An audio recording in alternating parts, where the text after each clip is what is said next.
एक बार सांदीपनी विद्यालय में जब कृष्ण सुदामा पढ़ते थे तब भृगु ऋषि पधारे, सबसे क्रोधी ऋषि, और आकर के गुरु माँ से भिक्षा मांगी। माते भिक्षाम देही, माता भिक्षा प्रदान करो। माँ ने मन में विचार किया कि अभी सामग्रियां तो इतनी नहीं कि मैं भिक्षा दे सकूं, मना कर दिया। बोले भगवान आप कल आ जाना, आज तो भिक्षा के लिए सामग्री नहीं है, शाम को जब आ जाएगी तो कल आपको प्रदान कर दूंगा। अब भृगु ऋषि तो क्रोधी, उनको तो जब मांगे तब चाहिए।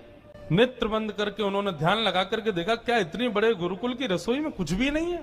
तभी उन्होंने पाया कि वन जाने वाले बालकों के लिए पोटली में मैया ने चने रख रखे हैं कि जो बालक वन में जाएंगे, पुष्प तोड़ के लाएंगे, लकड़ी तोड़ के लाएंगे, वो चने खा लेंगे वन में जाएंगे तो, उनके लिए चने रखे थे। भृगु ऋषि बोले बालकों की ज्यादा चिंता है, एक ऋषि द्वार पर आया उसकी चिंता नहीं है। थोड़ी दूर जाकर के अपने कमंडल के जल से श्रापित कर दिया, जो भी उन चनों को खाएगा वो लक्ष्मीहीन हो जाएगा, उसके जीवन से लक्ष्मी चली जाएगी, वो निर्धन हो जाएगा।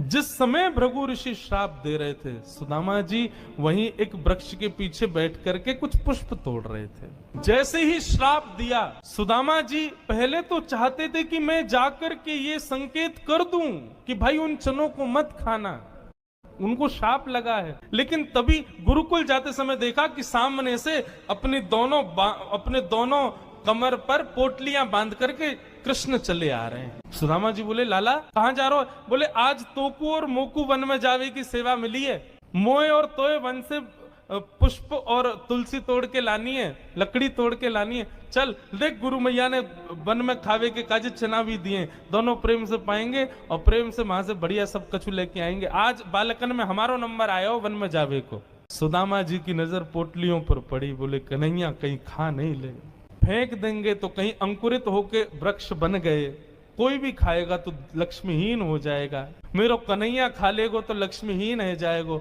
सुदामा जी जिद करने लगे, बोले सुन तू बाकी के सामान रख अपने पास, ये पोटली मोह दे दे मैं बांधू अपने कमर पे। ठाकुर जी बोले क्यों, मैंने बांध तो रखी। बोले तेरो भरोसा ना है, तो को भूख लगेगा तो मेरे बटके ने खा जाएगो, मोकूद है, जब भूख लगेगी तो दोनों बांट के खाएंगे। और जिद करके सुदामा जी ने दोनों पोटली अपने पास रख ली। वन में वृक्षों की लकड़ी तोड़ रहे हैं, पुष्प तोड़ रहे हैं, फल तोड़ रहे हैं। सुदामा जी मौका ढूंढ रहे हैं, कब मौका मिले मैं भागूं एकांत में चने खा लूं। तभी जोर की बारिश होने लगी। बारिश के कारण ठाकुर जी तो एक वृक्ष के नीचे जाकर के खड़े हो गए। अरे आजा सुदामा यहीं खड़ो है जा, बहुत वर्षा है रही है। पर सुदामा जी एक बगल में एक और विशाल वृक्ष था, उसके ऊपर चढ़ गए, डाल पर जाकर के बैठ गए। वर्षा हो रही थी, ठाकुर जी एक वृक्ष के नीचे खड़े हैं, दूसरे वृक्ष के ऊपर सुदामा जी बैठे हैं। सुदामा जी बोले यही सही